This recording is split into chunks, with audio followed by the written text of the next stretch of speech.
Nama aku Nabila Marwana Sution. Aku Anggita Rizky Silvia. Namaku Siti Nur Aidina. Saya Nadia Rizky Salsabila. Aku Tiara Sita Permanik. Aku Yulia Rizky. Saya Nur Hasanah. Saya Ahmadi, saya Sumunto Rashid. Saya akan menerangkan puncak kejayaan dinasti Umayyah. Saya akan membawakan materi tentang beberapa khalifah di dinasti Umayyah. Mau menjelaskan tentang orientasi kebijakan ekonomi. Saya akan membahas tentang sejarah kelahiran dinasti Umayyah. Saya akan membahas tentang perkembangan peradaban dalam bidang arsitektur, militer, dan perdagangan. Aku akan bahas tentang kemunduran dan akhir dinasti Umayyah. Aku akan membahas tentang sistem pemerintahan dinasti Umayyah. Dan saya di sini akan menjelaskan tentang kerajinan dan reformasi visual. Di sini aku akan membahas tentang orientasi kebijakan politik. Saksikan ya.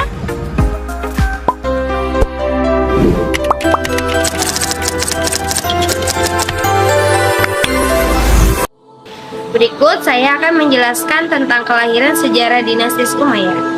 Dinasti Umayyah adalah dinasti besar dalam sejarah Islam yang didirikan pada tahun 661 hingga 750 Masehi, yang didirikan oleh Muawiyah bin Abu Sufyan. Ia adalah seorang sahabat Nabi Muhammad SAW dan gubernur Suriah. Muawiyah secara resmi menjadi khalifah pertama dinasti Umayyah pada tahun 661 Masehi dan memindahkan ibu kota pemerintah dari Madinah ke Damaskus.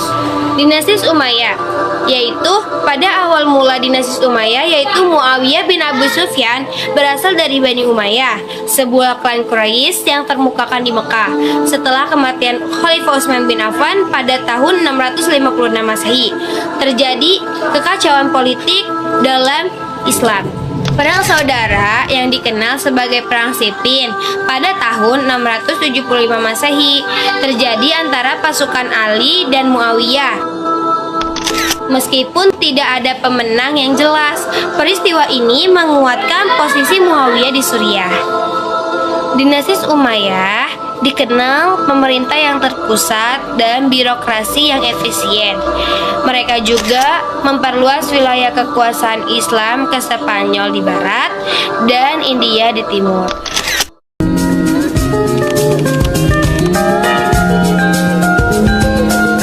Khalifah dinasti Umayyah. Dinasti Umayyah adalah dinasti Islam pertama yang memerintah setelah Khulafaur Rasyidin. Pada masa dinasti Umayyah, terdapat beberapa khalifah yang berkuasa, diantaranya seperti Muawiyah bin Abu Sufyan. Muawiyah bin Abu Sufyan memerintah dari tahun 661 Masehi sampai 680 Masehi. Beliau merupakan seorang pendiri dinasti Umayyah dan mantan gubernur Syam atau Suriah di bawah Khalifah Utsman bin Affan. Khalifah yang kedua yaitu Yazid bin Muawiyah. Beliau memerintah dari tahun 680 Masehi sampai 683 Masehi saja. Yazid bin Muawiyah merupakan anak dari Muawiyah bin Abu Sufyan. Pemerintahannya ditandai oleh peristiwa tragis di Karbala. Khalifah dinasti Umayyah yang ketiga adalah Abdul Malik bin Marwan.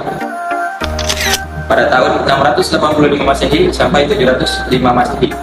Beliau merupakan khalifah dinasti Umayyah yang paling jaya pemerintahannya. Pemerintahannya menonjol karena beberapa alasan, seperti mengonsolidasikan kekuasaan dan memperkenalkan reformasi administratif. Khalifah dinasti Umayyah yang keempat yaitu Al-Walid bin Abdul Malik pada tahun 705 sampai 715 Masehi.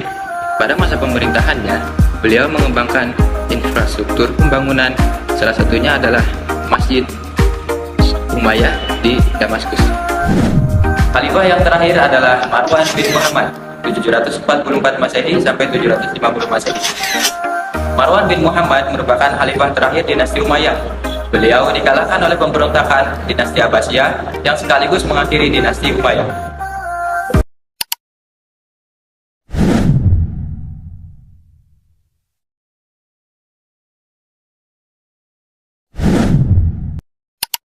Materi selanjutnya adalah tentang sistem pemerintahan dinasti Umayyah.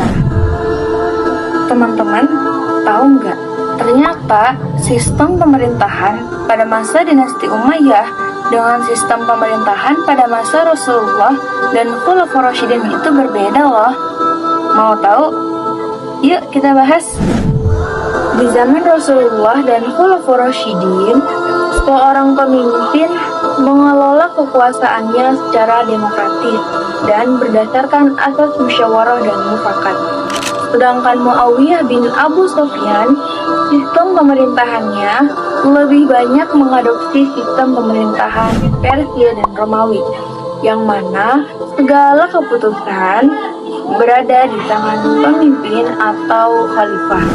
Menjelang akhir hayatnya, ia menunjuk Yazid bin Muawiyah, yaitu anaknya, untuk menjadi penggantinya dan meminta seluruh rakyat untuk mengikuti dan mentaatinya. Demikian juga pada tahap selanjutnya, setiap pergantian kekuasaan dilakukan secara turun-temurun atau monarki absolut. Bani Umayyah telah mengubah bentuk pemerintahan dari demokrasi menjadi turun-temurun. Karena itu, tidak sedikit khalifah yang tidak mendapat tempat di hati rakyat. Muawiyah bin Abu Sufyan menjadi khalifah pertama dinasti Bani Umayyah setelah Hasan bin Ali bin Abi Thalib menyerahkan kekhalifahannya kepada Muawiyah. Sebelumnya, Muawiyah menjabat menjadi gubernur di Syria. Selama berkuasa di Syria, ia mengandalkan orang-orang Syria dalam memperluas wilayah Islam. Ia mampu membentuk pasukan Syria menjadi satu kekuatan militer yang terorganisir dan disiplin tinggi. Ia membangun sebuah negara yang stabil dan terorganisir. Dalam pengelolaan pemerintahan, Muawiyah bin Abu Sufyan membangun 2 departemen, yaitu pertama, Diwanul Khatam, yang fungsinya mencatat sebuah peraturan yang dikeluarkan oleh khalifah. Yang kedua, Diwanul Barid, yang fungsinya adalah memberitahu pemerintah pusat tentang perkembangan yang terjadi di semua provinsi. Pada masa Muawiyah bin Abu Sufyan inilah suksesi kekuasaan berbentuk monarki hereditaris atau kekuasaan secara turun-temurun. Pemerintahan Umayyah membawa implikasi besar terhadap kekayaan kerajaan dan perkembangan umat Islam. Berdirinya dinasti Umayyah tidak hanya peralihan kekuasaan, tetapi juga perubahan prinsip dan pengaruh baru dalam imperium dan umat Islam. Karena sistemnya yang monarki hereditaris, muncullah Arabisasi dan fanatisme kesukuan, yang mana Islam sebelum itu telah menghilangkan fanatisme ras dan suku dan menyatukan bangsa Arab dengan ikatan Islam. Padahal, revolusi Islam menekankan pada persamaan hak dan perlakuan yang adil. Demikianlah sistem pemerintahan pada masa dinasti Umayyah.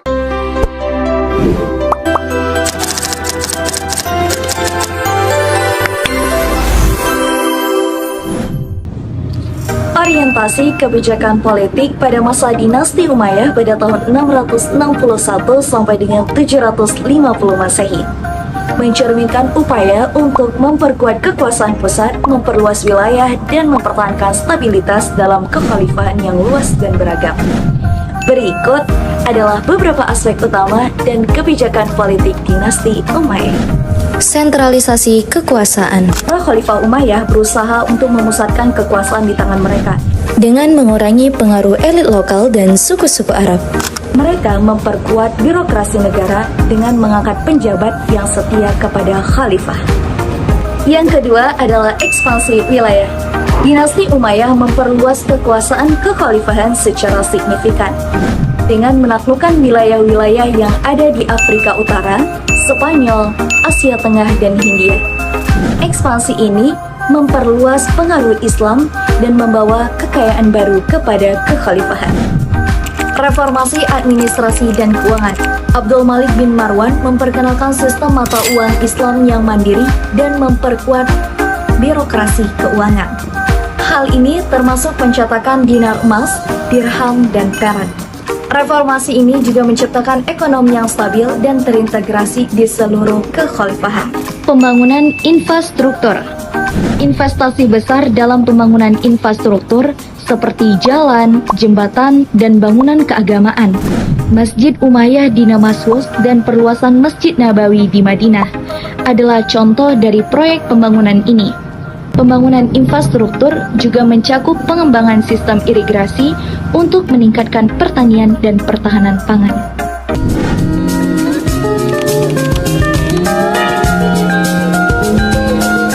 Saya akan membahas kebijakan ekonomi dinasti Umayyah.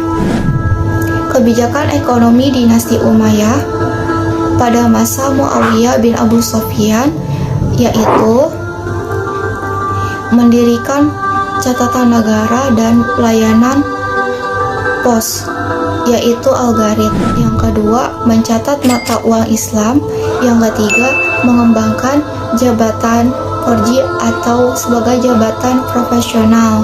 Yang keempat, membuat pasukan Syariah menjadi pasukan militer yang kuat, disiplin, dan terorganisir. Yang kelima, pemberian gaji tetap pada tentara. Yang kedua, pada masa Abdul Malik bin Marwan. Dia menjabat pada tahun 685 Masehi sampai 350 Masehi. Kebijakan ekonominya yaitu 1. Mencatat mata uang dengan mencantumkan kalimat Bismillahirrahmanirrahim pada tahun 74 Hijriah atau 659 Masehi. Yang kedua, menjatuhkan hukuman ta'zir kepada mereka yang mencatat mata uang dengan mata uang negara. Yang ketiga, membebankan zakat dan membebaskan beban pajak pada kaum muslimin. Yang keempat, mengembalikan beberapa tentara menjadi petani sebagaimana profesi awalnya. Yang kelima, memberlakukan bangsa Arab sebagai bangsa resmi administrasi dalam pemerintahan muslim.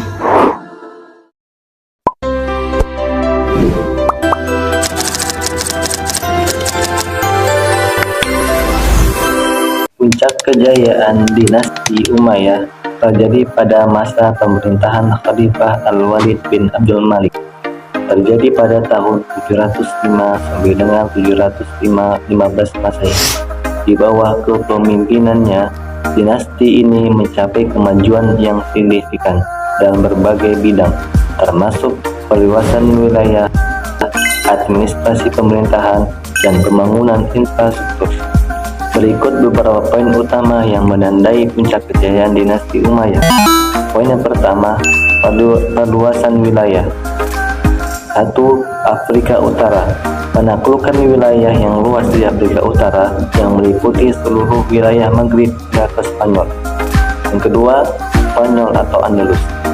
Terjadi pada tahun 711, pasukan Umayyah di bawah pimpinan Tariq bin Ziyad menyeberangi Selat Gibraltar dan mulai menaklukkan semenanjung Iberia yang menjadi bagian dari kekuasaan Islam. Yang ketiga, Asia Tengah. Perluasan wilayah ke Asia Tengah termasuk Transylvania yang sekarang Uzbekistan dan sekitarnya di bawah komando Qutaibah bin Muslim. Poin yang kedua, pembangunan infrastruktur. Yang pertama, masjid dan bangunan keagamaan. Pembangunan Masjid Al-Aqsa di Yerusalem dan perluasan Masjid Nabawi di Madinah. Juga pembangunan Masjid Umayyah di Damaskus yang merupakan salah satu karya arsitektur Islam yang paling terkenal. Yang kedua, sistem irigasi dan jalan. Pembangunan sistem irigasi untuk pertanian dan pembangunan jalan-jalan yang menghubungkan berbagai bagian kekhilafahan yang meningkatkan perdagangan dan mobilitas militer. Poin yang ketiga, administrasi dan pemerintahan. Birokrasi dan yang terorganisir, pembentukan sistem administrasi yang efisien dengan pembagian wilayah ke dalam provinsi-provinsi yang dikelola oleh gubernur-gubernur yang diangkat oleh khalifah. Yang kedua, bahasa dan koin. Penggunaan bahasa Arab sebagai bahasa resmi pemerintahan dan administrasi, serta pengenalan koin-koin Islam yang membantu memperkuat identitas ekonomi dan politik. Poin yang keempat, budaya dan ilmu pengetahuan. Pendidikan dan ilmu pengetahuan, promosi ilmu pengetahuan dan pendidikan termasuk pendirian madrasah dan perpustakaan. Yang kedua, seni dan arsitektur. Pembangunan sistem Islam dan arsitektur yang mencerminkan keagungan peradaban dinasti Umayyah.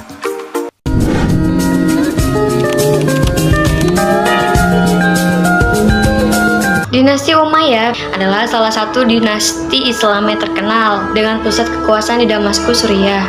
Mereka dikenal karena perkembangan signifikan dalam arsitektur militer dan perdagangan. Berikut ringkasan perkembangannya. Yang pertama ada arsitektur, yaitu ada Masjid Umayyah di Damaskus. Salah satu pencapaian terbesar adalah Masjid Umayyah, yang dianggap sebagai salah satu contoh terbaik arsitektur Islam pada awal. Dan yang kedua ada kastil dan benteng. Banyak kastil dan benteng dibangun untuk mempertahankan wilayah dan mengawasi perdagangan, seperti Qasr Amra di Yordania yang juga berfungsi sebagai tempat peristirahatan bagi khalifah. Dan ada pula yang ketiga, yaitu penggunaan kubah. Arsitektur Umayyah ini dikenal dengan penggunaan kubah terbesar, seperti yang terlihat pada kubah batu di Yerusalem, yang merupakan salah satu struktur paling ikonik dari periode ini. Nah, ada juga militer. Nah, yang pertama itu ada ekspansi wilayah. Dinasti Umayyah melakukan ekspansi besar-besaran, memperluas wilayah kekuasaan dari Spanyol di barat hingga India di timur. Mereka memperkuat kendali atas daerah yang luas dengan pembangunan benteng dan garnisun. Nah, yang kedua itu ada pengembangan angkatan laut. Angkatan laut yang kuat dikembangkan untuk mendukung kampanye militer dan melindungi jalur perdagangan di Laut Tengah dan Laut Merah. Nah, yang terakhir ada yang ketiga, yaitu teknologi militer. Penggunaan teknologi militer ini yang canggih seperti balista atau alat pelontar dan pemakaian benteng pertahanan yang kuat menunjukkan tingkat kemajuan teknologi militer. Nah, pembahasan yang terakhir itu ada perdagangan. Perdagangan dinasti Umayyah memanfaatkan jalur perdagangan yang menghubungkan timur dan barat. Jalur darat seperti jalur sutra dan jalur laut di Laut Tengah menjadi vital untuk perdagangan. Dan yang kedua itu ada pusat perdagangan, yaitu kota-kota besar seperti Damaskus, Baghdad, dan Kufa menjadi pusat perdagangan yang ramai, memperdagangkan berbagai barang seperti sutra, rempah-rempah, dan tekstil. Dan yang ketiga itu ada penggunaan koin. Dinasti Umayyah memperkenalkan sistem mata uang yang terstandardisasi dengan koin emas atau dinar dan perak atau dirham yang mempermudah transaksi perdagangan di seluruh wilayah kekuasaan mereka.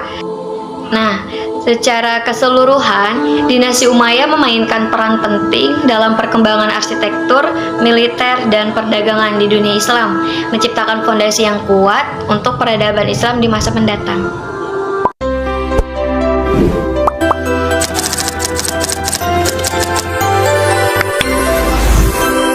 Dinasti Umayyah merupakan salah satu dinasti terbesar dan pertama yang berkuasa setelah Khulafaur Rasyidin. Pada masa ini, terjadi berbagai perkembangan dan reformasi dalam bidang kerajinan dan fisika yang cukup signifikan. Kerajinan pada dinasti Umayyah yaitu arsitektur dan seni keagamaan.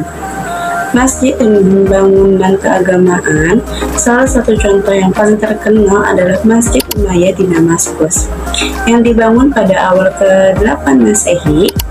Masjid ini terkenal dengan keindahan mosaik dan arsitektur yang pembuatan barang-barang seperti perak, emas, dan tembaga bernilai sangat maju. Dan ada pula yaitu barang-barang seperti pedang, perisai, dan hiasan dibuat dengan detail yang rumit. Ada pula yaitu pria tekstil, produksi kain sutra, brokat, dan wool yang bermotif juga berkembang pesat. Kain-kain ini tidak hanya digunakan untuk pakaian saja, tetapi juga sebagai barang ekspor yang bernilai tinggi. Ada pula yaitu keramik dan porselen. Keramik dan porselen yang dihiasi dengan motif geometris dan floras mulai berkembang. Dipengaruhi oleh seni Persia dan Bizantium, reformasi fisikal dari dinasti Umayyah.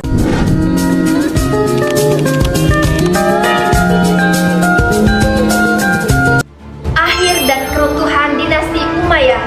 Setelah menjabat kurang lebih selama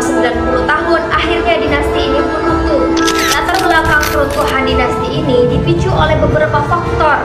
Yang pertama yaitu adanya praktik nepotisme di dalam pemerintahan. Hal ini bermula sejak Muawiyah mengangkat anaknya sendiri sebagai penerus pemerintahan, yang seharusnya pada saat itu musyawarah dijadikan sebagai tonggak utama, pada masa itu dihilangkan atau ditiadakan dan digantikan oleh pewarisan kekuasaan. Hal itu menyebabkan adanya konflik internal di pemerintahan dinasti Umayyah yang mengakibatkan adanya perebutan kekuasaan.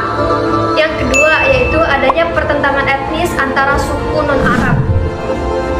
Perlu teman-teman ketahui, ternyata pada saat itu dinasti Umayyah menerapkan sistem pajak yang sangat tinggi kepada golongan non-Arab, sehingga hal itu menyebabkan adanya perselisihan yang semakin hari kian meruncing, sehingga menyebabkan pemerintahan Bani Umayyah kesulitan untuk menggalang persatuan dan kesatuan lagi. Yang ketiga adalah lemahnya sistem pemerintahan. Sikap hidup mewah di lingkungan istana menyebabkan para khalifah tidak sanggup memikul beban berat kenegaraan, sehingga ada beberapa golongan yang kecewa terhadap lemahnya sistem pemerintahan pada saat itu. Selanjutnya yaitu munculnya kekuatan baru yang dipelopori oleh keturunan Abbas bin Abdul Thalib yang memang pada saat itu mendapatkan dukungan penuh dari berbagai golongan, salah satunya yaitu Syiah dan Khawarij, yang memang pada saat itu mereka sangat menentang kekuasaan dinasti Umayyah. Kemudian mereka bersatu menjadi satu kesatuan yang utuh untuk menyerang dinasti Umayyah. Akhirnya pada tahun 750 Masehi, kekuasaan dinasti Umayyah tergantikan oleh dinasti Abbasiyah di bawah pemerintahan Abdul Abbas As-Saffah. Abdul Abbas As-Saffah memanfaatkan kekecewaan masyarakat terhadap pemerintahan pada masa dinasti Umayyah yang memang dinilai